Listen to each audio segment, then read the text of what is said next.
Akkam jirtu hordoftoota keenya kun qophii gombisaa ogeeyyiiti. Qophiin gombisaa ogeeyyii akkuma maqaa isaatii ogeeyyii garaagarii mari'achiisuudhaan karaa sarara saatalaayitii ONN isiniif dhiyeessa. Qophii kana karaa yuutuubii yookiin feesbuukiidhaanis argachuu akkuma dandeessan laayik nu gochuu yookiin immoo sheer nu gochuus hin dagatinaa.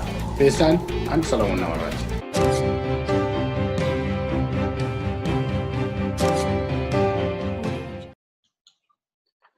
Akkam jirtu daawwattoota keenyaa kun qophii gombisaa ogeeyyiitii karaa sarara saatalaayitii ONN kan isinii qophaa'ee darbuudha. Ani immoo Salamuun Namarraati kan sagantaa kana isinii qopheessu. Guyyaa har'aa kana ogeessa waa'ee magaalaa ijaarsa magaalaa ilaalchisee dandeettiif ogummaa guddaa nama qabuun qabaadhee isinii dhiyaadheeti jira. Isaanis yeroo garaagariitti ONN irrattis iddoo garaagariittis argitaniitu OSA irrattis pirezenteeshinii garaagarii dhiyeessaniiti jiranii. Dooktar Gizaachoo Teessoo nama jedhamanii waa'ee magaalaa Finfinnee akkaataan itti guddinni isaa ijaarsa isaatii kaasee keessumaa maaster pilaaniin garamitti akka inni deemaa jiru turee fi akeeki isaa maal akka ture kaasanii ni beekan sirriitti. Miidhaan Oromoo irratti fidee karaa ikoonoomii isa ta'u, politikaalii, kaalchiraalii kan inni Oromoo irratti miidhaan fidee maal akka inni fakkaatuu fi gara fuulduraattis babal'inni kun Oromoo irratti miidhamanii qabaachuu mala maaltu falaqaas kan jedhus waliin haasofnaa jechaadha. Kanaaf baga nagaan dhuftanii Dooktar Gizaachoo baga nagaan dhuftan. Baga nagaan eegdani. Tole egaa akkuma nama dubbadhe waa'een Finfinnee kun egaa yeroo baay'ee uummata Oromoo biratti baay'ee sensitiiviidha. Baay'ee abbaan biyyummaa, abbaan lafummaa kun Oromoo biratti gaaffii guddaa ta'eeti jira. Dhuguma immoodha seenterii eenyummaa keenyaati. Maalummaa keenya lafa isheetti calaqqistu. Kanaaf waa'een Finfinnee kun egaa yeroo baay'ee waggaa lamaan darban kana irratti waa'ee maaster pilaan irraa kaasee uummata keessatti uummata Oromoo daangaatii kaasee sochoosee lafa maqabsoon Oromoo jiru kanaan hanga'e akeeka keessaa tokko har'as taanaanii naannoo Finfinnee keessatti warreen gosa biraa ta'anii Finfinneen keenyaa kan Oromoo miti ammayyuu hin bal'isnaa kan jedhanii yaadan jiru kana waliin ilaallaa jechaadha. Mee kanarratti utuu isatti hin seeninni mee ka'umsi Finfinnee jalqabaa kaasee maal akka inni fakkaatu historikaalii isin ergaa abbaa warra seenaa baratellee mini garuu hubannaan keessan maal akka inni fakkaatu mee achirraa jalqabname. Egaa Finfinneen yoo waa jalqabame manoota 200-400 caalanii godoo xixiqqoodhaan jalqabamanii isa dura Oromoon achi qubataa ture. Isuma sana dura bakka Oromoon qubatee itti jiraachaa turetti isaan kun Minilik dhufee achirra loltuu sana qubsiisee akka military garrisoniitti ture. Inni sun babal'atee deemaa dhufee magaalli sun gaafa wanni ta'u magaala qarqara tokkooti qarqara bahaati gara qarqara dhiyaa yookaan immoo qarqara kaabaa fi amma qarqara kibbaatti yoo deemuu barbaadde magaala sana guutummaatti jechuudha.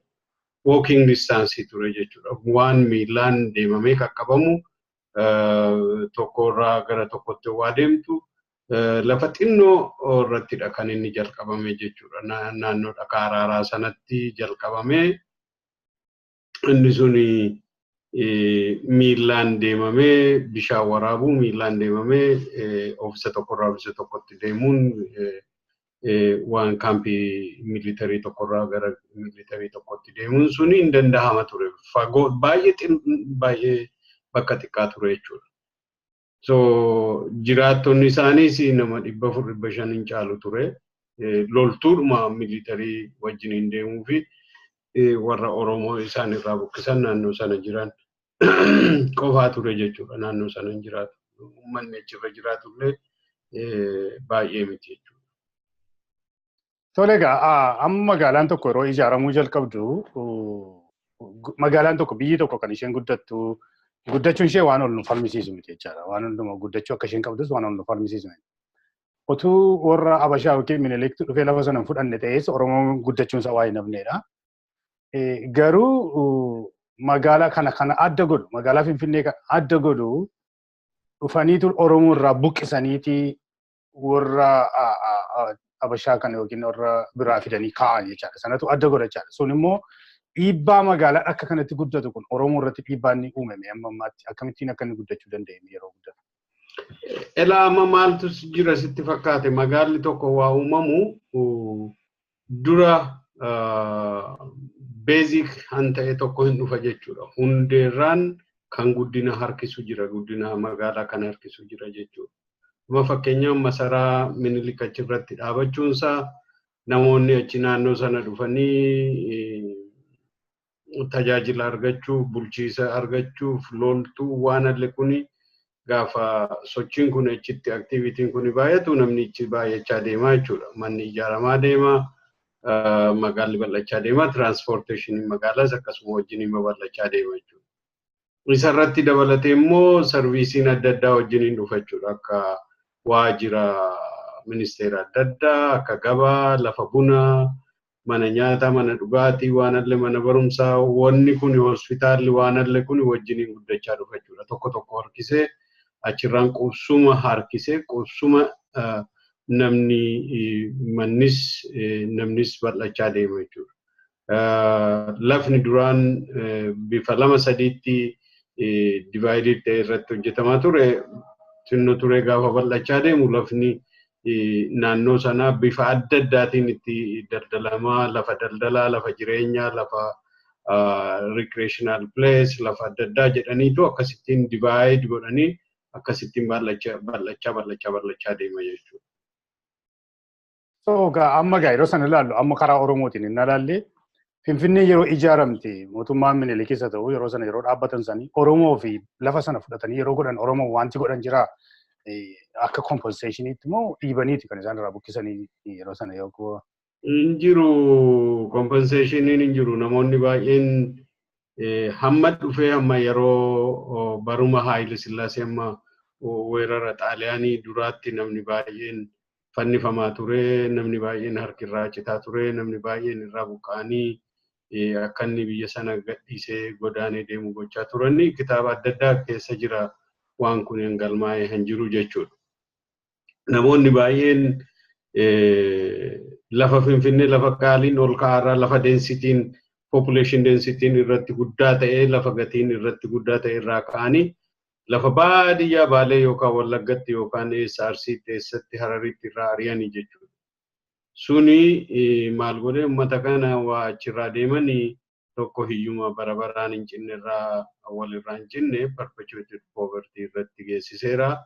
Lammaffaa immoo duguuginsa sanyii irraan geessiseera. Namni baay'een godaananii haa jennu malee namni waa godaanu miillaan godaanee bara sana miillaan deemu lafa fagoo miillaan deemama karaa irratti isa du'e owwaalaa isa dhukkubsate akkasittiin karaa irratti hafaa turanii ijoolleen xixiqqoon jaarsi jaartiin an dhume lakkoofsan qabu jechuudha bara sana jechuudha.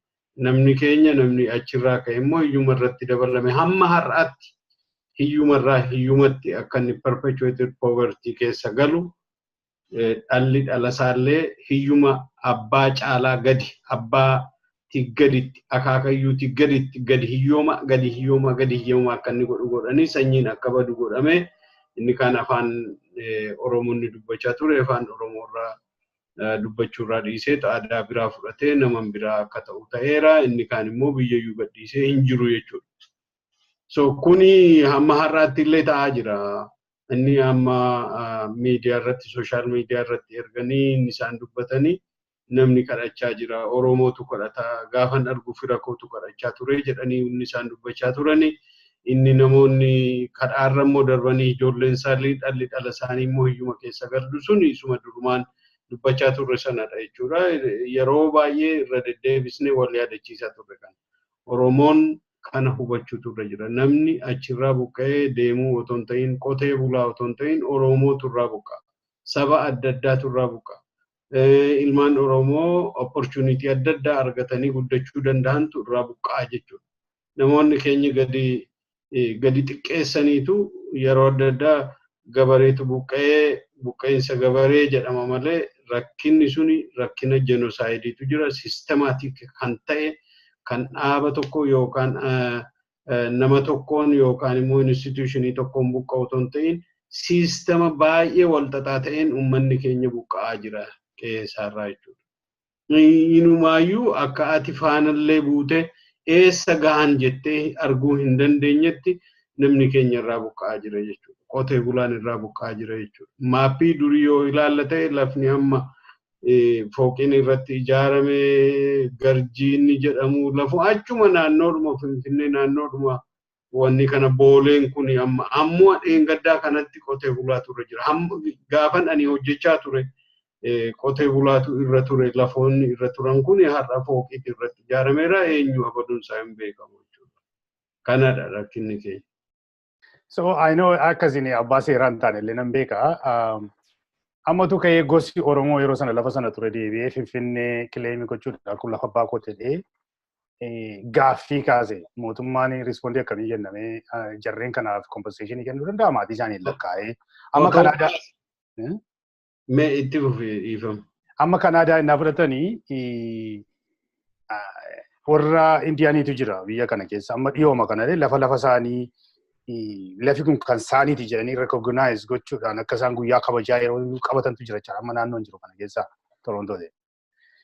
Waan akkasii kana mootummaan gochuu hin danda'a jettanii yaaddu jarri deebi'anii kileemii gochuu yaadan. Teeknikiin itti uummata kana deebisanii qubsiisan hin jira. Iccitii baay'eetu jira. Kana gadi baasanii dubbannu gar tokko isaa malee mee nam tokko yoo seera malee qabeenya isaarraa buqqa'eera ta'e yoo seerri jiraate seera sana seera irratti mirga isaa gaafachuun mirgi isaa yoomiyyuu taanaan eegamaadha. Namichi saameeruus yoo jiraate namichi hanga mootummaa tokko jireenya keenya guutuu yoo hojjenne fooqii ammanaa ijaaruu hin dandeenyu maallaqni sun eessaa akka dhufe hin beekamu. Horii uummataati achiin irratti hojjetame namichi sun akkasumatti bu'aa irraa argata bu'aa irraa oomishata dhalli dhalasaa dhaala argateera dhalli Oromoo immoo ofiifurraa buqqa'ee dhalli dhala Oromoo immoo buqqa'ee hiyyumaa fi dhukkuba keessatti galaa jira jechuudha. Saaxilameera badiinsa irratti saaxilameera duguuginsi sanyii irratti ta'eera jechuudha. Kana akkanni wal madaalee deemu gochuun mootummaan dirqama qaba. Dhimmanni Oromoos kana gaafachuutu irra jira jechuudha. Akka kootti uummata sanarraa lakkii kanarraa fudhatte jechuutu hin ta'in fooqii abbaa 10 abbaa 15 irratti ijaarteetta ati kiraayimma kanarraa galfatta namoonni kun immoo akkasitti lafatti dhumaa jiru jara kanaaf waa godhii jechuun dirqamni hin jira jechuudha. Maaliif namichi bu'aarraa argata ani bu'aarraan arganne namichi qabeenya dhaabbataa barabaraan ijoollee isaatti dabarsu argate Oromoon immoo irraa buqqa'eera. So namichi bu'aarraa saammachaa jira. Humnaan akka malee itti irraa fudhatame nama keenya jara kanaaf waa gochuun nurra jira. Namoonni warri kana humnaan fudhataniitu yeroo sanatti akka yakkaatti sin gaafachuun yoo nu dhibeyyuu garuu kiraayii jara kana irra jiraattanii bu'aa irraa argattanirraa waa tokko gochuu qabdu waan jedhu sanatti deemuun waanuma danda'amu natti fakkaata. Yoo yakki jiraates warri yakkamtoota sana yakka sana seeraan gaafachuun waan dandeenyu natti fakkaata. Amma karaa biraatiin warri qubattoonni Minilik jennee nuti waamnu terminoloojii sanatti yuuzii goonu kuni duguugisa sanyii miti magaalaa guddisuudha biyya tokko guddisuudha malee duguugisa sanyii hin taane jedhanii to'asa. Oromoon immoo ilaalchisa duguugisa sanyii ta'ee kan jedhantu ilaalla jechaadha karaa tokkoon. Wanti kun akkamitti ilaalama duguugisa sanyii jechuun hin danda'amu moo duguugisa sanyii jechisiisuudhaaf maali kiraateriyaan jedhu? Duguugisa sanyii jechisiisuun definitioniin duguugisa sanyii akkatti taa'eeru inni akkatti warri United Nations fi mootummaan biyya lafaa kun irratti gargaaramaa jiru humnaan yookaan sababii adda addaan sababii maaster pilaanii sababii misoomaa sababii guddina magaalaatiin ummata tokko qe'ee irraa buqqisna. Ummata tokko 2 yookaan 3 haa ta'u. Mana tokko qe'ee 2 qe'ee 3 haa ta'u. Yookaan kan kana caalu haa ta'u. Irraa buqqistee isa duraan aadaa irra jiru afaan irra jiru irraa duguugdee nama hambiraa fiddee resettlement programii irratti yoo gaggeessite ta'e qubsuma haaraa yoo uummata biraa irratti qubsiifte ta'e kuni duguuginsa sanyii jedhamaa jedha seerri isaa jechuudha. Ilaali qawweedhaan ajjeesuun sirra hin jiru. Ajjeechaa miti duguuginsi sanyii jechuudha. Ethnic cleansing ni jedhamu. Dimoogiraafii naannoo sanaa jijjiirtee isa duraan afaan Oromoo dubbatu akka inni afaan biraa dubbatu yoo goota ta'e qubsuma duraan irra jiru uummata achirra jiru gosa achirraan gosaan qomoon wal qabatee deemu sana qomoo sana diigdee aadaa sana diigdee hambiraa yoo irra qubsiifte ta'e duguuginsa sanyii jedhama. Sababii kamiinuu so kuni yoo akkas ta'e yakka olaanaadhaa yakka badaadhaan jedhu irra jira jechuudha. Karaa biraa ummanni keenya amma dheengadda isuma dhiyeenya kana waan jedhan namoonni achirraa buqqaanii achuma irratti illee hafuu dadhabnee qotee bulaa biyya biraatii fidaniiti qotee bulaa irra qubsiisanii unuun immoo nu buqqisaniidha an jedhan namni keenya. Ani akka qotee bulaan wal deeggaree sanatti hin ilaalu. Ummata afaan biraa dubbatu aadaa biraa dubbatu fidanii irra qubsiisan sababii kamiinuu ummata kana irraa buqqisanii irraa ari'uu jechuun yakka guddaadha. Yeroon ani mana maree Finfinneetti hojjechaa tures kanuma irratti wal dhabaa turre namoota baay'ee wajjiniin ittuu biyya gadhiisee nan ba'e waan kana fakkaatu wajjiniin ittiin wal dhabaa turre. Maaliif afaaniin barreessanii kaa'aniiru achirratti hafaan jedhu namni tokko mana jireenyaa fi mana daldalaan ta'u qabatee achirratti hafa isa irraa hafe mootummaaf kennaan jedhudha hanin jiru. Garuu adeemsaan yookaan akka karoora keessaan annisaan deemsisan immoo nam tokko akka achirratti nafnedha. Kuni warri dallaalonni warri halkan caraqaa beet jedhanii halkan mana ijaaranii bulanii warri charchii ijaaranii bulanii ansi dhibu baay'insaa charchiin gurguddaan lafa tulluu gurguddaa fudhatu kun halkan fudhatee bula. Mootummaan guyyaa irraa kaasaa halkan isaan irratti ijaarratanii bulu. Mootummaan guyyaa poolisiidhaan irraa kaasaa afraash budin afraash gibraa hilan jedhamu maazagaajaa keessa jira. Isaan immoo galgalammoo warri caraqaa beeti immoo illegaalii fudhatanii mana irratti ijaarratu jechuudha. An buqqa'e nama keenyadha. Inni dallaalli immoo jira. Dallaalli speekuleetaroota jechuudha. Speekuleetaroonni kun immoo dhufanii lafni keessa irraa fudhachuufidha. Mootummaan saantima 50 kaaree meetiriitti sii kennaa yookaan birrii 5 sii kennaa. Ani birrii 10 sii kennaadha. Birrii caalmaa yoo argate namni keenya otoo mootummaan biran gahinu otoo magaalli biran gahinu gurgurateetu darba jechuudha. Maaliif mootummaan lafni hin gurguramu jedheetu ofiisaa immoo fuudhee namatti gurguraa jira jechuudha. Mootummaan mataansaa lafa daldaltuu lafaa ta'eera jechuudha. Speekuleetar ta'eera jechuudha. Kuni hamma ammaatti mootummaan amma jiru amma itti fufeera jechuudha.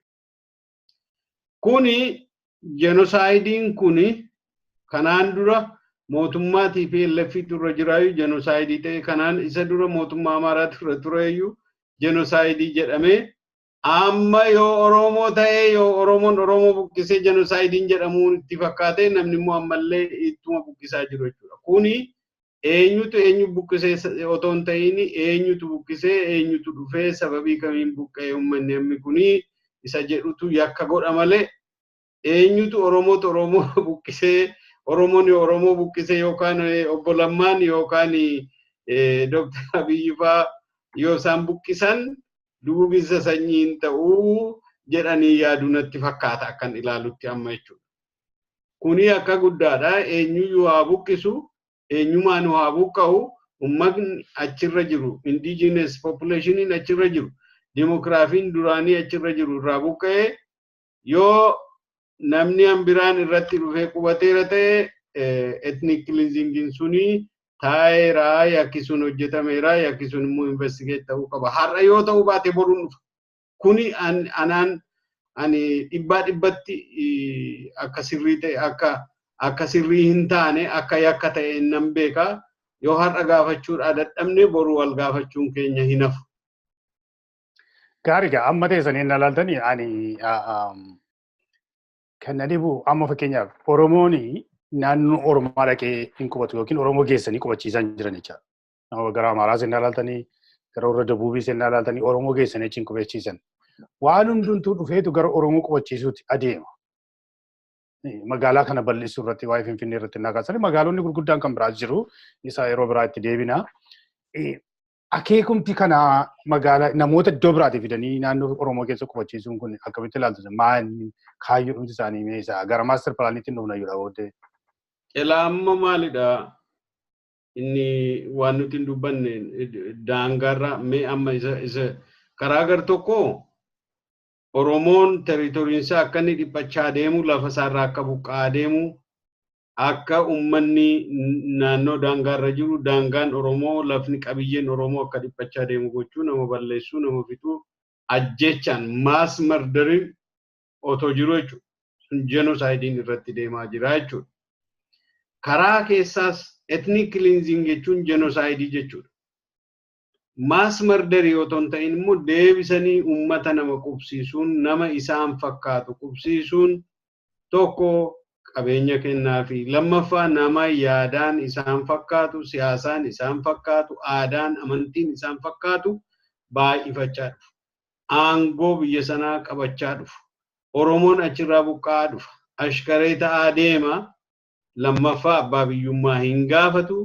Eenyummaa isaa hin gaafatu. Akka akkas ta'uuf qabeenya sana jijjiiraati jiru jechuudha. Biyya sana jijjiiranii ofii isaanii irra qubatu kolonaayiz gochaa jiru jechuudha. Koloniin suni amma har'aatti adeemaa jira. Kuni hin dhaabbanne. Yoo reverse goone yoo dandeenye lakkii lafni kuni holding capacity isaa waan qabateeti olittidha hin dandahamu. Kuni mootummaan suni distractionii guddaa fidaa jira. Sistemni suni distractionii fidaa jira. Sistemni ittiin biyya sana colonize godhan suni ammallee adeemaa waan jiruufi sana dhaabuutu irra jira dhalli Oromoo ta'e. Fooqiin amma ijaaramee bosona fakkaatu sun Finfinnee keessaa bishaan dhangala'aan kosiin dhangala'aan xurrisamee gara iddootti qulqullaa'u jira. Water treatment plant jedhanii fageessanii dhaabanii achitti bishaan kun mana fincaaniidhaan ni ba'u kosiin kun sagaraadhaan ni ba'u kuni qulqullaa'ee bishaan gara tokkotti deema inni wanniin isaa immoo summii adda addaatti godhanii keemikaala adda addaatti godhanii gara fertilaayizarii kan meeshaa adda addaatti itti gargaaramu jechuudha. Kuni Finfinnee keessatti ta'aa jiru. Boolluma sanatti gadi nama. Manni fincaanii hammi kuni naannoo kanarraa fooqiin hammi kuni gadi yoo gadhiise lafni suni bishaan lafa jalaa maal ta'a naannoon suni maal ta'a haroon naannoo sana keessa jiru maal ta'a inni jedhu suni ilaalamaa hin jiru jechuudha. Capacity holding capacity isaati olitti nama tuta tokko yookaan misooma bakka tokkotti tuta godhanii akka inni ijaaramu yoo godhani gaaga'ama naannoo irratti uummata irratti sin qaba jechuudha.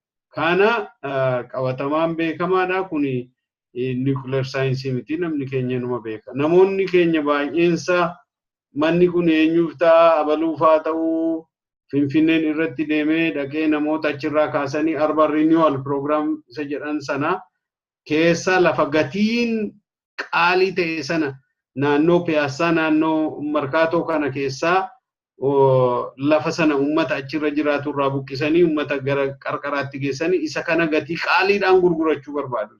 Central peripheral wanni ta'e keessatti achi dabarsanii lafa sentarii keessatti immoo gatii ol ka'aadhaan gurgurachuu barbaadu jechuudha. Kuni maaltu jira daldala lafaatu jira jechuudha. Daldala lafaati duubni isaa interestii addaatu keessa jira jechuudha. Kana keessa Oromoon interestii tokkoon argatu gaaga'amni kun ittuma fufaa magaalli kun akka malee itti bal'achaa Oromoon immoo gaaffii kanatti fufaa waraana walirraa hin cinnetti deemna. Dubbiin kun jeequmsa fida gara sibiil waariitti nu geessa. Warri biyya sana ijaaruu barbaadan illee tokkummaa biyya sanaa maalii jedhanii akka biyya addaatti godhanii ilaalan sun illee biyyi suni gara diigamuutti adeemaa jechuudha. Karaa biraa naannoon Oromiyaa keessa jiru immoo mootummaan Oromiyaa dhiibbaatu irra jira. Lafa sana qulqulleessutu irra jira. Laga qulqulleessutu irra jira. Uummata gaaga'amee karaa gadiitti bishaan kosii waraabbatee dhugee dhukkubsatu yookaan haalli adda addaa haalli dhaloota miidhamee dhalli haaraan miidhamee dhaloonni haaraan ijoolleen reefu dhalattu kun miidhamaan dhalattu kuni yookaan naafni yookaan jaamaa yookaan waa tokko dhalatu kuni qaama hanquu dhalatan kuni mootummaa keenya irratti mootummaa Oromiyaa irratti saba Oromiyaa irratti rakkina qabaachuu yoo magaalli suni babal'achaa deeme yoo magaalli suni Oromiyaa lamatti cabsate Oromiyaa lamatti cabu West East ta'ee bahuunsa waan hin oolledha inni sun immoo qorqalbii Oromoo psychology Oromoo confidence Oromoo biyya keenya nuti tokko jennu sana dhuunfatee nu balleesse gara hiyyuma biyyi sana keessa Oromoon jiru hundinuu gara hiyyumaatti deema jechuudha.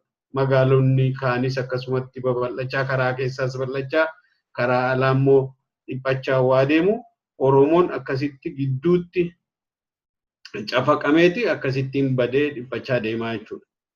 Sanadha rakkinni keenya amman jiru.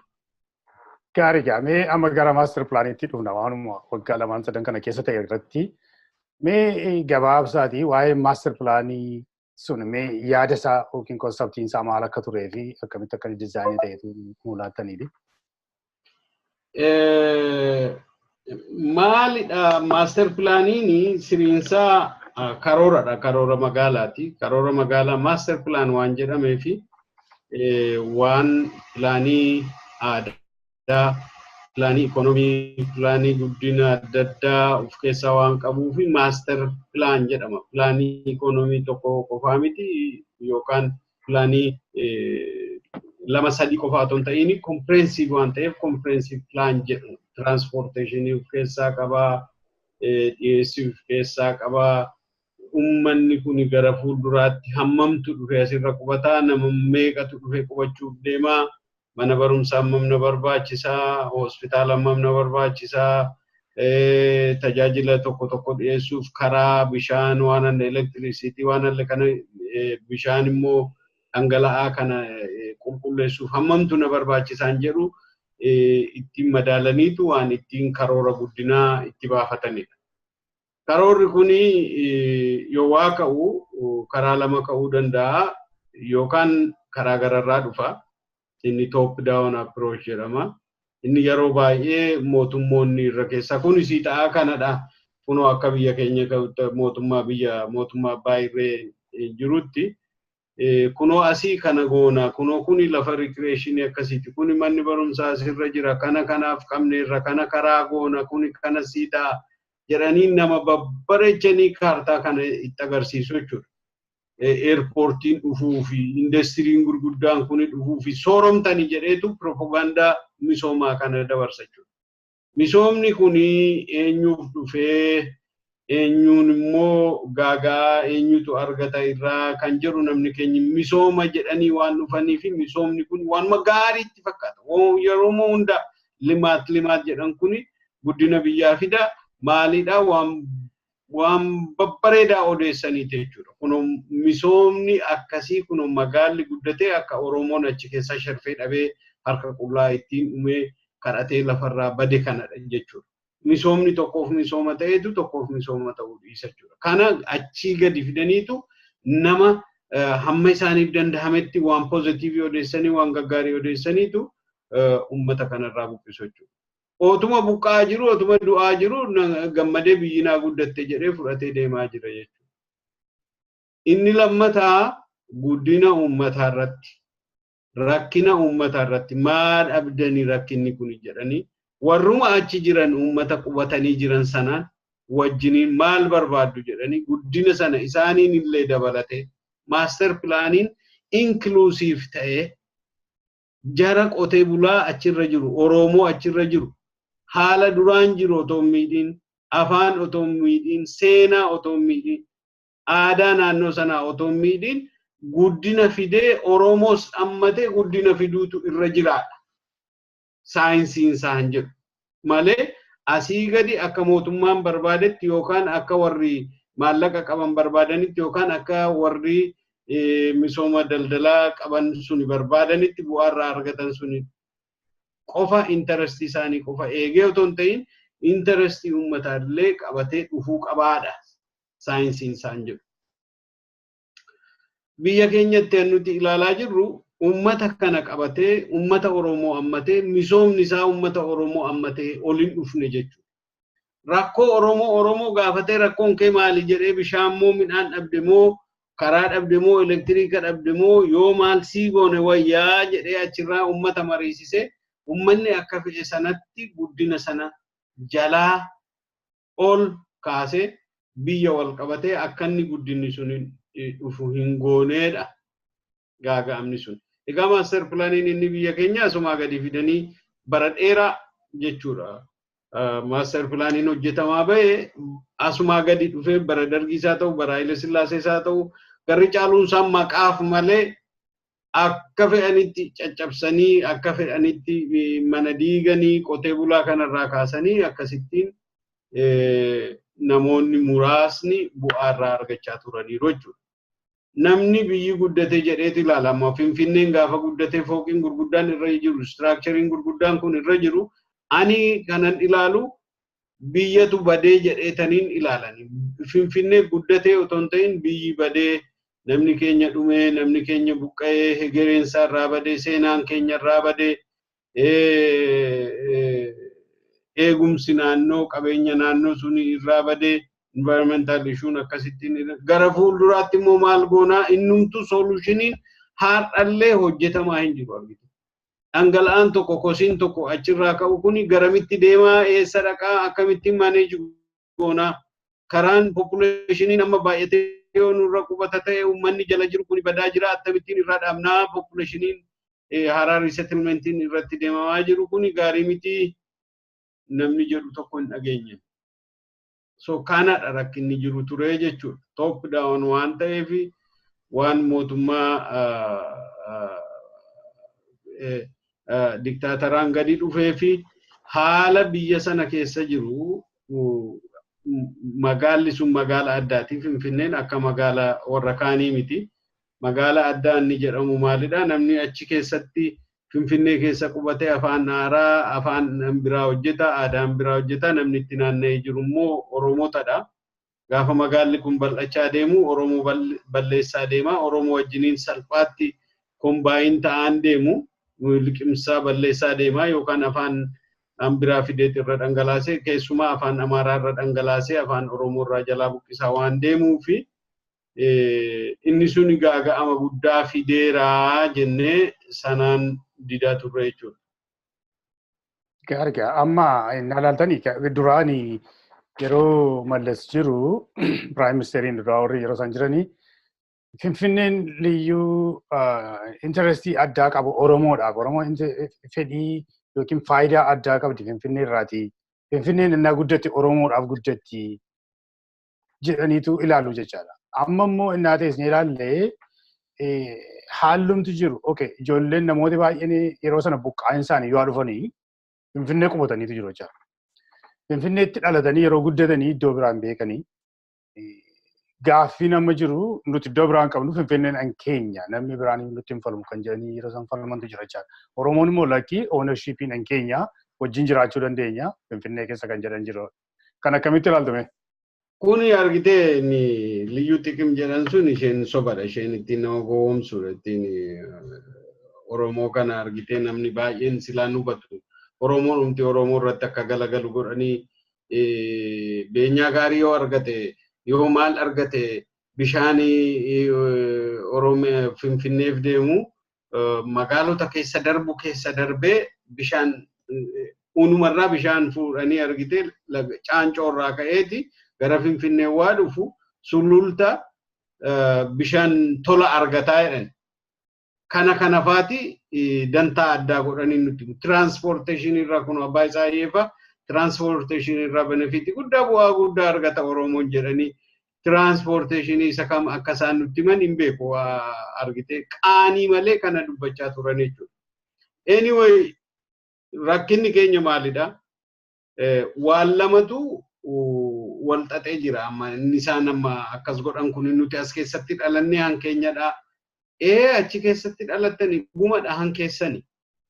Garuu bulchiisni mirgi bulchiisaa hin qabdanii more jurisdictional right jedhamani jurisdictional rightiin suni mootummaa Oromiyaatu mootummaa itti ta'eeti mootummaa sanatu bulcha malee abbaa biyyummaa sinin dhoowwanne keessa jiraachuu sinin dhoowwanne mirga abbaa qabeenyaa ta'uu ni dandeessa filatamuu ni dandeessa yoo filamte namni akkasii filee akka dandeettii keetti itti gaafatama tokko fudhachuu dandeessa garuu poolisiin paaworii biyya sana yookaan aangoo ittiin lafa bulchu sana kan qabu abbaa biyyaa mootummaa abbaa biyyaa sanadha mootummaa biyyaa sanadha naannoo inni magaalli kun keessatti handhuura Oromiyaa ta'e gaafa ijaarame bulchiisa naannoo sanaa jala ta'a malee bulchiisa Amaaraa yookaan bulchiisa Guraagee Guraageen waan itti baay'ateef yookaan Amaarri waan itti baay'ateef bulchiisa Amaaraa jala hin goonu Tigreen waan itti baay'ateef bulchiisa Tigree jala hin goonu yookaan qabeenya sabaaf sablammiiti jennee hin dubbannu argite qabeenya sabaaf sablammiiti qabeenya hundumaati inni jedhani inni sobadha inni mataan isaayyuu badii qaba jechuudha maal inni yoo jenne qabeenya hundumaatiif ta'e qabeenya eenyuyyuu miti jechuudha namni irratti responsibility fudhate lakki waan kun na balleessa magaalli kun nama koo buqqiseera gaafa bal'ate na balleessaa jira rakkina narratti uumaa qabeenyi isaas immoo hankooti aadaa koo balleessee qabeenya naannoo faaluu waan danda'uu fi magaala kana natu to'achuu qabaadha inni misooma isaa to'atuu fi inni kosii isaa to'atu nam tokko ta'uutu irra jira jechuudha inni gaaga'ama isaa fi bu'aa isaa argatu sun qaama tokkotu bulchuu qaba jechuudha argite isa sanadha kan nuti ilaaluun nurra jiru so garuu amma innate san ilaaltani karaa amma Finfinnee akkaataa isheetti ijaaramte Finfinnee jechuun nama naannoo 14 akkasumatti fakkaata akka isheen mootummaa ammaa jalatti ijaaramtee jirtu naannoon tokko bulchiinsa diimokiraasii yennaa ilaale haala diimokiraasii ilaalu taanaani majoritiin uummata magaalaa sana keessa jiru kan barbaade filata taanaan akkaataan diizaayinii isheetti taate magaalaa Finfinnee mootummaa ammaa kana jalatti immoo akka 14tti ijaaramtee jirti taanaani majoritii inni qabu kan filate sana mootummaan Oromoo dhaqee bulchuu qaba jechuun rakkina hin uumu jettanii yaaddu jechuudha. Lakki rakkina hin uumu ela maal sitti fakkaate bulchiisa magaalaa magaalli bulchiisa mataasaa qaba garuu enabling right han kennanii fi seera sana irratti dhangalaasanii irratti muudanii biyya sana seera kamiin akka bultu namni godhu namni to'atu mootummaa Oromiyaati mootummaa Oromiyaaf galiin galu mootummaa Oromiyaaf galuu qaba magaala sanarraa maaliif jedhi yoo galii sana namni argate misoomarraa argate kosii isa gadi bahullee garii sanarraa baalaansi godhee lamaanuu kan wal madaalee biyya sana akka inni madaalee bulchu tokko irratti akka hin qoxxisne misoomnii fi gaaga'amni sun wal madaalee akka deemuuf jechuudha developmentii fi externality sana baalaansi gochuutu irra jira jechuudha kana yoo baalaansi qaamni tokko hin godhu ta'e inni tokko maallaquma isaa fudhatee qabeenya isaa warqii isaa qofaa fudhatee yoo deema ta'e mootummaan Oromiyaa immoo gaaga'ama sanarraa badii balaa irraa dhufu sana qofaa hammaarratti fudhatee deema ta'e suni sirrii miti walitti bu'iinsa fidaa biyyi sun nagaan argatu tokko federaalli magaala bulchuu hin qabu federaalli mataansaa maaliif federaala jala ta'ee jennee yoo gaafannu kana jedhanii dubbatanii maaliif inni jedhanii sitti himani masaraa mootummaati African Unioniin as jira maaliin as jira inni isaan himatan sun it is land use jedhama lafa tokko kanarratti masaraa mootummaa kanarratti hoteela kanarratti mana barumsaa kanarratti waa gootu subdivide gooteetu lafa jechuudha divisionii lafa adda qooddeetu kanaanan godhadha kanaanan bulchadha jechuudha hospitaalli tokko lafa Finfinnee keessa waan jiruu fi mootummaa Oromiyaa jala ta'uun qabu yoo jennate nama kolfisiisa argite sirrii miti saayinsiin isaa hin hojjetu achirratti walirraa cabaa jechuudha lammaffaa federeeshinii akka mootummaan federaalaa arrangementii keessa jirutti isteenni hundinuu argite akka indivisible ta'anitti akka hin jijjiiramnetti daangaan isaanii akka hin jijjiiramnetti kileemiin tokko irratti akka walirratti hin qoxxifnetti walitti dhufaniitu tokkummaa uumuudha kan jedhu. Akka amma isaan jedhanitti Finfinnee keessa magaalaa Harar, magaalaa Dirree Dawaa, magaalaa Gobbaa, magaalaa Jimmaa akkasitti magaalota Oromoo harkan jirani magaalonni gurguddoon kun isaaniin fuudhanii federaala jala gashanii mootummaan Oromiyaa cabaa badaa deema jechuudha. Simply Oromiyaan jedhamu hin jiru jechuudha. Divisibilii ta'a jechuudha. Dadhabaa ta'a jechuudha. So inni suni Oromiyaa balleessitee ati unity ijaartuun jiru jechuudha. Oromoonis kana waan isaan yaaddessuu fi hegereen keenya yaaddoo qabaa, hegereen keenya nu balleessa waan jedhaniifi nama amananii yookaan mootummaa sana amananii unity sana keessa siin ta'an. Tokkummaa Itoophiyaa sana keessa siin ta'an. Lakka akkas taanaan nuti adda baanaa waan jedhu sanatu dhufaa jechuudha. Gaaffii independensii ka'aa jechuudha. Biyyi suni kanaan wal diigaa, civil wariinis hin ka'aa, uummannis kanaan wal irratti loluu danda'a jechuudha. Dhaabbatatti rakkina kana akka inni solutionii argannu yoo barbaanne mootummaa Oromiyaatti kennuudha. Oromiyaatu bulchaa seera misooma seera akka misoomni tokko badii hin balleessine seera barreessee misoomni suni akka seeraan madaalamee hojjetu gochuu danda'a jechuudha.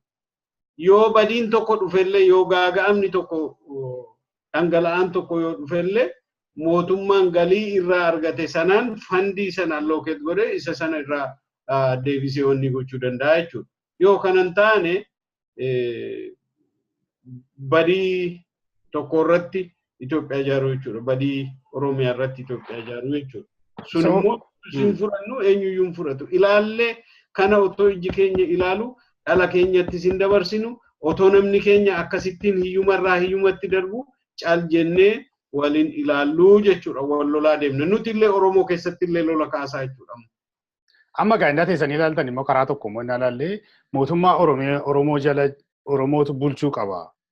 Kan Oromooti jennee yaada mataanaanii babal'ina magaalaa immoo maaliin mormina? Faayidaa irraa argachuu nutu qaba jecha babal'ina ishee immoo hin mormina taanaanii yaadi kun lamaan ol duukaa hin deemaa kan jedhanii immoo hara lamaanuu qabaachuu hin dandeessan kan jedhan immoo yaada qabaachuu kan qaban jiru akkamitti ilaaltu? Elaa amma namni keenya maal sitti fakkaate magaalli bal'achuu qabaan jedhu sammuu keenya keessa jira. Yeroo hundaa waan bal'achaa deemuufi amma magaalli kun maaliif magaalli kun bal'achuu qaba? Guddinni achi qofaatti maaliif ta'uu qaba? Bakka biraatti maaliif hin taane?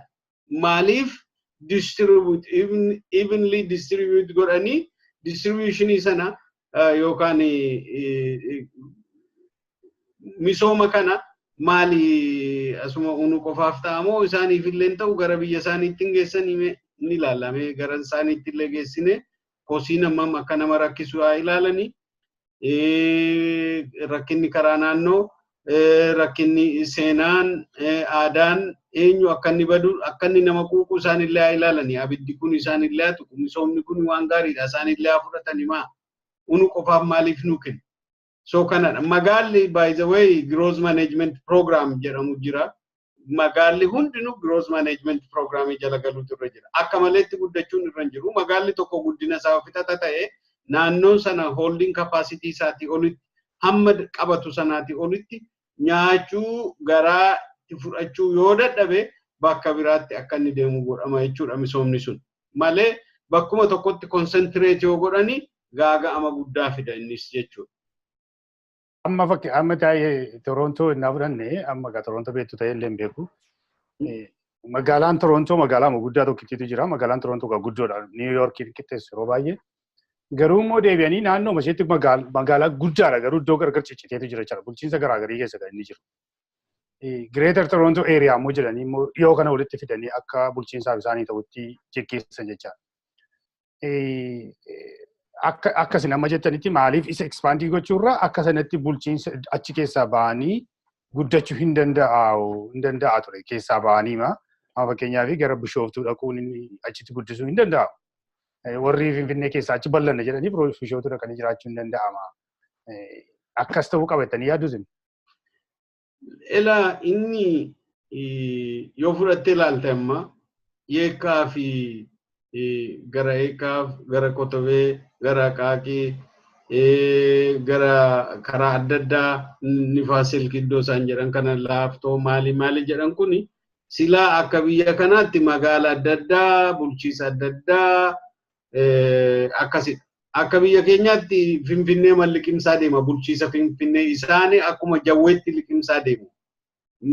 Sulultaan isaan keenya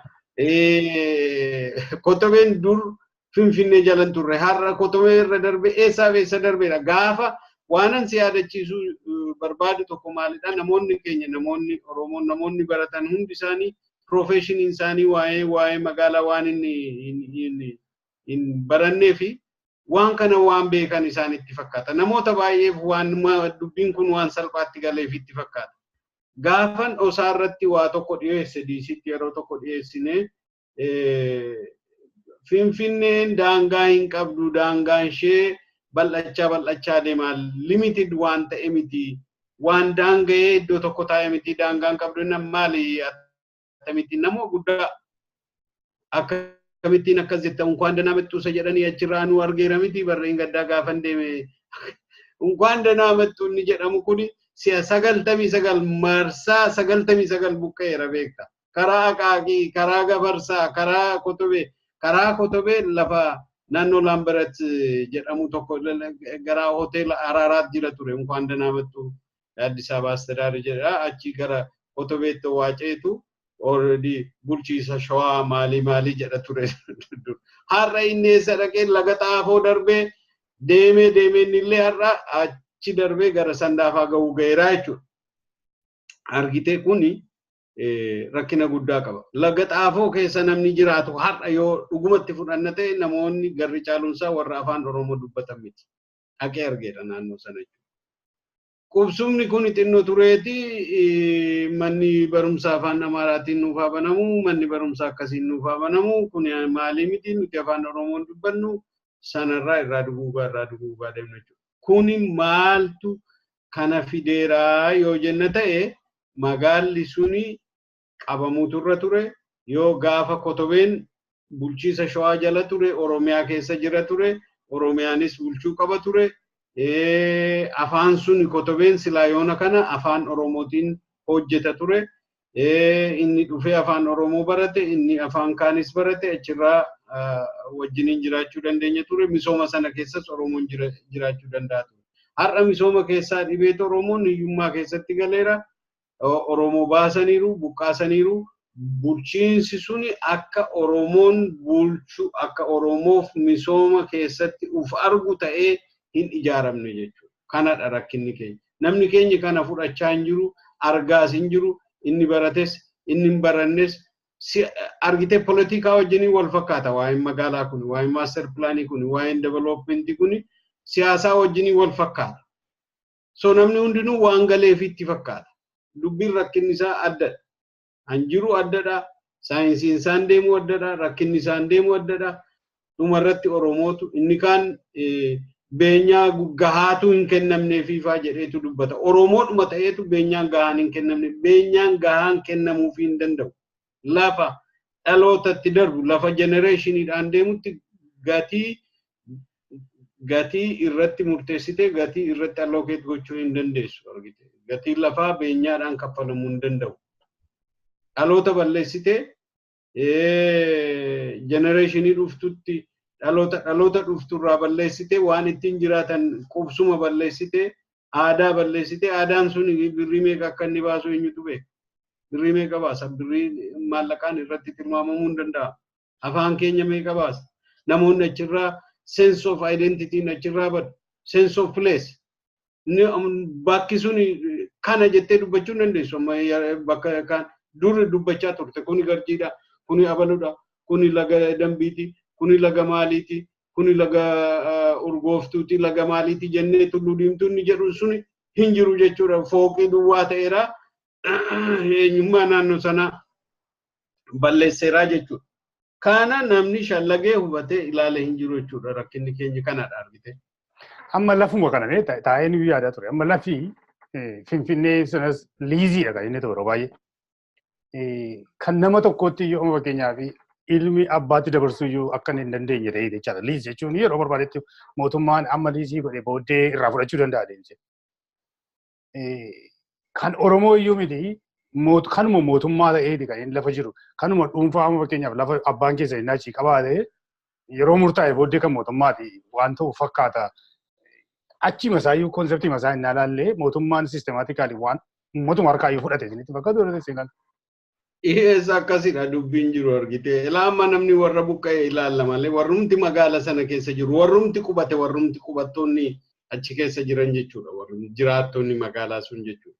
Dur lafa qabna jedhaniiti lafni keenyadha maaliidha jedhaniiru. Anytime lafni mootummaati liiziidha. Hunduma isaanii liiziitti inni haaraanis inni duriis liiziitti jijjiirameera. Mootummaan dhufee yoomiyyuu irraa fudhachuu danda'a. Yookaan gatii itti guddisuu danda'a, itti qaalessuu danda'a. Lakki kana boodanaan ta'u ani mana jireenyaa sirratti hin godhu. Anytime irraa fudhachuu danda'a. Gatiin mana kee, gatiin mismaaraa, qorqoorroo waan alle kun shallagamee ittiin gatiin ishee xiqqoodha ishee kennanii fi inni hafe gatii lafaati. Gatiin lafaa gatii waan qaalii ta'e kana baasu isa siin kenninu siin jechuu danda'u jechuudha. Inni suni rakkina akkasii qaba. Mootummaan suni eenyu ta'eetu qabeenya biyyaa hamma sana qabatee hamma sana abuse gochuun paaworii abuse gochuun argite. Baalaansii otoo hin ta'in aangoo hamma kana qabeenya hamma kana akka inni qabatu goone mootummaa keenyatti kennuun maaliif sirrii mitiidha argite. Paaworii hamma kana qabeenya hamma kana itti kennite mootummaan akka jawweetti nama liqimsaa deema jechuudha. Isa fedhu ajjeese isa fedhuuf kenne isa fedhuuf shoome isa fedhuuf immoo lafa kenne akkasittiin deema. Ammayyuu akkasuma. So kuni ta'uu hin qabu. Mirga akkasii mootummaatti kennuu hin qabnu jechuutu nurra jira. Tolega amma yaadi amma deemu karaa Oromootiin akkuma isin sila kaastan iyyuu mootummaan Finfinneen mootummaa Oromiyaa jala galuu qabdi.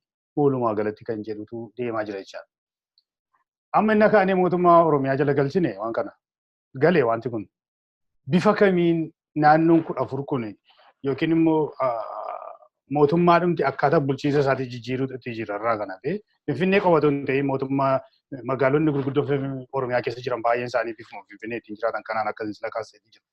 Bifa kaaniiti mootummaa Oromiyaa jalatti galuu danda'atan yaadamu.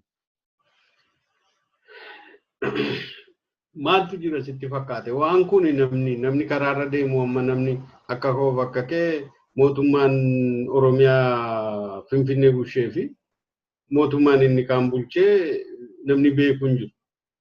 Hin beekamu akkasitti.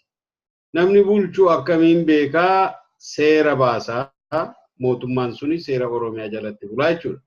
Seerri bahu suni lafa kana akkasittiin qabachuu dandeessaa kana xureessitee daangaa kana darbuu hin dandeessu gross managementiin boundariin keenya kana jedhee kan karoora baasus kan karoora sana enforce godhus mootummaa Oromiyaati jechuudha. Yookaan faaktarii kana abbaan qabeenyaa asirratti kaa'eera akkasitti haa buluu kosiin asirraa ba'u uummata isaa hafeen jalaan gaaga'uu isa kanaan akkasittiin seera eegee haa ijaarratu irraa bu'aa argachuu danda'a. Amma kana immoo galii inni argate irraa taaksii amma kana gibira amma kana kaffaluu danda'a jedhee barreessee mootummaan Oromiyaa kaa jechuudha. Yoo namichi suni isumatu seera baase mootummaa Oromiyaa baase. Namichi abbaan warshaa suni akka maleetti dhangala'aa sana dabarsee uummata Oromoo isa gadii bishaan dhugu sana yoo gaaga'aa ta'e namichuma isa seera baase sanatu kun asitti balleessite ta'eetu adabaa jechuudha. Seeruma namicha qaamni tokko enforce godhutu argitee amma garagarummaa isaa seera mootummaa tokkotu baasee yeroo misoomaa kanaan hojjedhu jedhanii baasanii yoo ati cabsite immoo kana sitti dhufa jedhaniiru dhaqee gaafa kosii akka maleetti dabalu to'atanii akkanni kosii sana uummata gaaga'e gaafa arganii namicha sana adabuu danda'u jechuudha. Misooma sana cufuu danda'u jechuudha. Misooma sana to'achuu danda'u jechuudha. Yookaan kosii sana madda summii sana achitti dhaabuu danda'u jechuudha. Akka magaalli kun bal'ate yookaan akka kanaan duraatti namni hundinuu wal harkaa fuudhee gurguree nama keenya buqqisee akka hin deemnetti lakki seeraan sii kennina namni keenya buqqa'u jedhee baalaansii godhee magaalli guddatuu fi ummanni achirraa akka hin buqqaanetti yookaan immoo inni buqqa'u yoo jiraate immoo misoomni suni akka naannoo sana hin gaagaanetti godhee wal faana deemsisuu kan danda'u qaama tokkicha ta'uutu qaba jechuudha. Qaamni suni eenyudha? Mootummaa Amaaraatii lakki. Mootummaa Abaluutii lakki. Qaamni suni mootummaa Oromiyaa ta'uutu irra jira jechuudha. Tokko kanadha. Maaliifi badiinsi suni gara Oromiyaa magaalli yoo bal'ate gara Oromiyaatti babal'achaa deema. Badiinsi suni gaaga'amni kosiirraa dhufu gara Oromiyaatti babal'achaa deema. Waa hundi Oromiyaa gaaga'uu danda'a directly. Addarraan jiru mootummaa Oromiyaati jechuudha. Isa sana gara fuulduraatti akkam balleessinetti baalaansii godhee bulchuu qabu mootummaa sanadha jechuudha. Historically immoo qabeenya Oromooti jechuudha. Argite? Kana wal madaallee mirga sana kennuutu nurra jira. Yoo kana dhiisnee amma mootummaan biraa keessa gale Unioniin federal arrangement keessatti dhufuun irra jiru sun immoo hin ta'u unioniin sun unionii dadhabaa jechuudha. Unionii tokko nyaatee tokko liqimsee unionii biyya sanaa eeguu barbaadudha jechuudha. Tokko ajjeesaa Oromiyaa ajjeesaa balleessaa unioniin biyya sanaa immoo dhaabachuu hin danda'u. Maaliif banaatu jira jechuudha. Karaa keessaa uranii namaan biraa irratti qubsiisa Oromoo ajjeesaa inni bal'ate Oromoo balleessaa karaa biraa immoo unity qabnaa. Tokkummaa keessi eegnaa mirga keessi eegnaa kanaaf tokkummaan wajjiniin ta'ee biyya kana wajjiniin jiraanna waraana wajjiniin ijaarranna common currency wajjiniin qabaanna waan akkasii kana maallaqa waloo wajjiniin qabaanna biyya waloo wajjiniin qabaanna nageenya waloo wajjiniin qabaanna kootu tokko nu ta'e jedhanii Oromiyaa ufitti fiduu hin danda'ani maaliif nutis calin jennu Oromoon calin jedhu nu balleessaa jira lakki tokkummaa sanan barbaannu jechuuf mirga qabna jechuudha. Yoomiyyuu taanaan akka tokkummaan sun jiru adda addummaan sunis hin jira lakki tokkummaan sun hin taane jennee tokkummaa sana diduudhaan mirga qabaachuutu nurra jira jechuudha. Yoo nu balleessa ta'e yoo jenosaayidii barabaraan waggaan nurra deemsisa ta'e tokkummaan sun lakki funyaan inni waa ba'u jechuu danda'utu nurra jira jechuudha. Mirga akkasii qabannee deemuutu nurra jira. Sana baalaansii gochuuf mirga keenyallee mirga abbaa biyyummaa keenyallee eegnee deemuutu nurra jira jechuudha.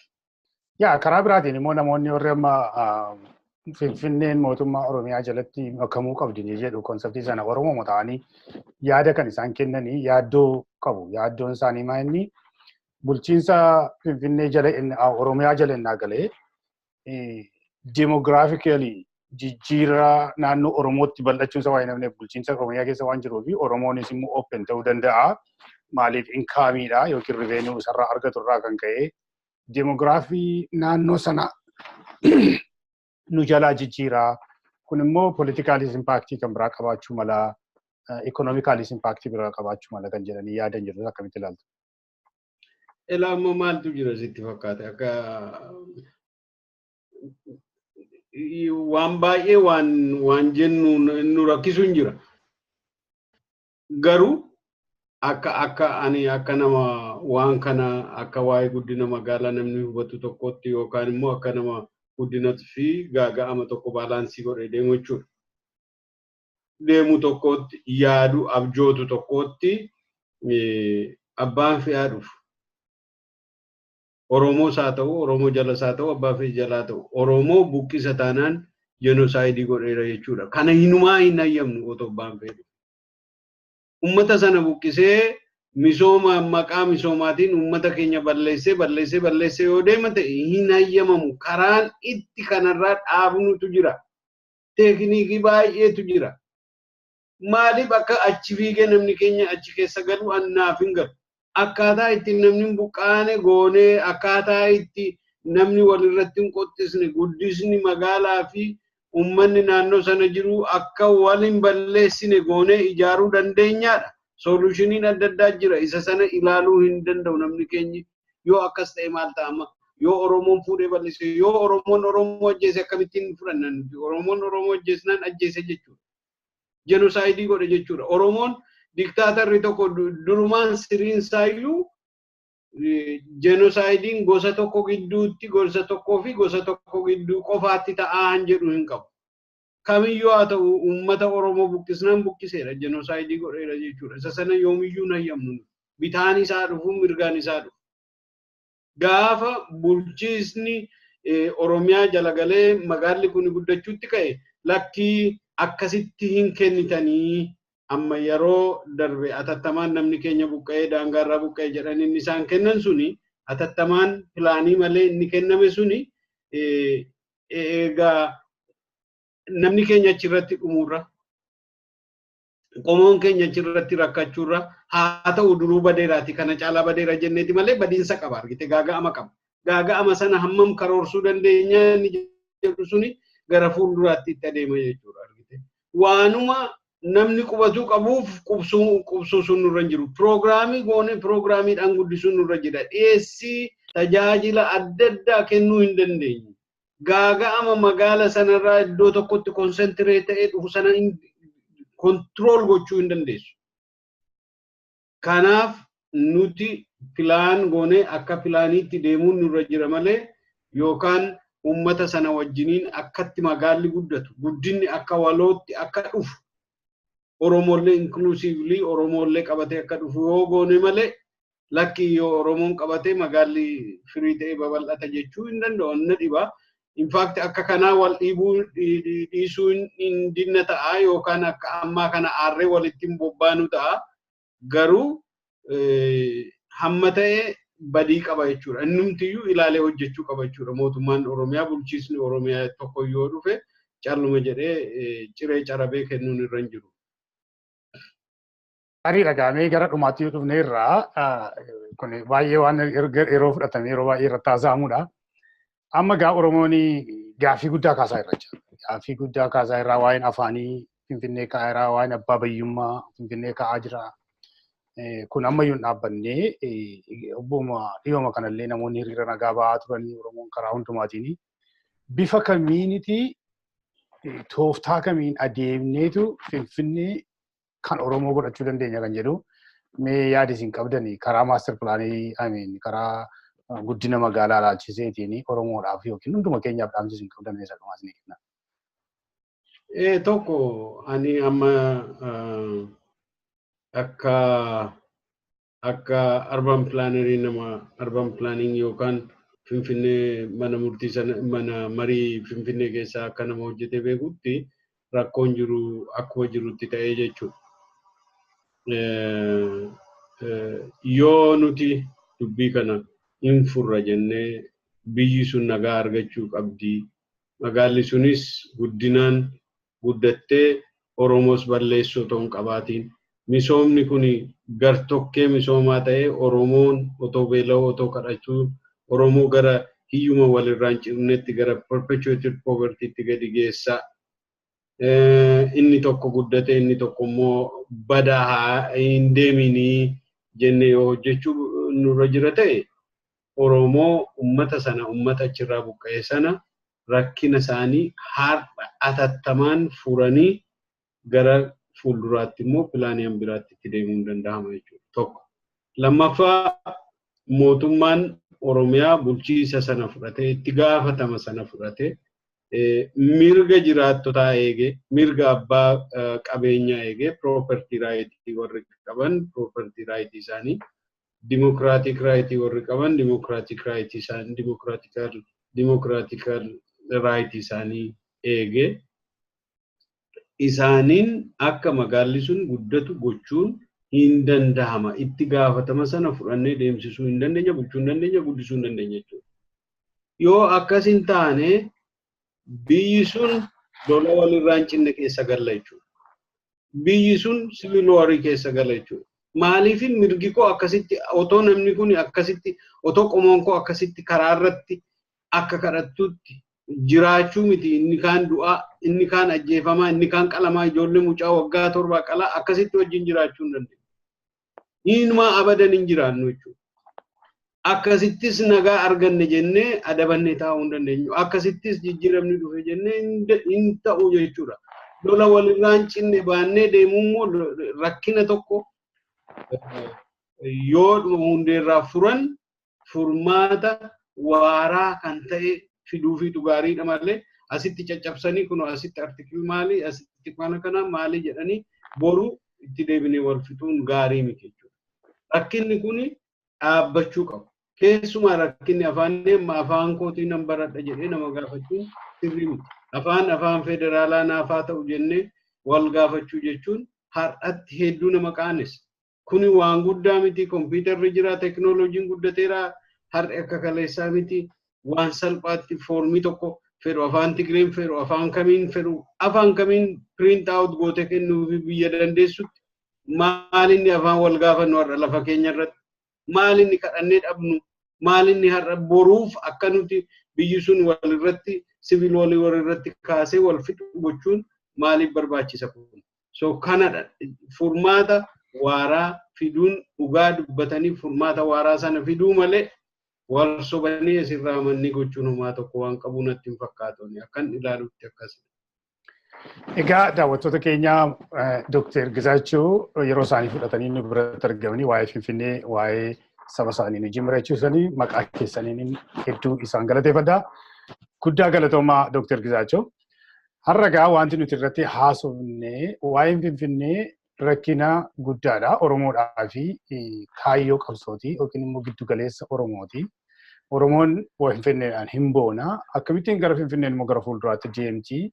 Dura warra achirra turan immoo maal akka isaan turanii fi akkamittiin magaalaan sun akka isheen ijaaramte amma immoo dhiibbaa isheen Oromoo irratti karaa aadaatiin, karaa amantiitiin, karaa politikaatiin yookiin immoo karaa hawaasummaatiin jijjiiramanii yookiin dhiibbaan Oromoo irratti fidee ilaalaa turre jechuudha. Akkasumas mootummaa Oromiyaa jala innaa isheen galte mootummaa Oromiyaa jalatti maal fakkaatti Finfinnee isa jedhu Dr. Gizaachoon hubannoo nuu kennaniiti jiran. Wanni dhimmi kun egaa baay'inaan waan irratti haasa'amu qabudha. Gara fuulduraattis itti fufneetu waliin haasofna. Ammaaf garuu sagantaa isaarraa kana asuma irratti raawwadha. Kan qopheessee isiniif dhiyeesse ani Solomoon Namarraati. Karaa teeknikaan kan nu gargaare immoo obbo Garbii Nuureeti. Nagaa Waaqayyoon bulaan isiniin jedha.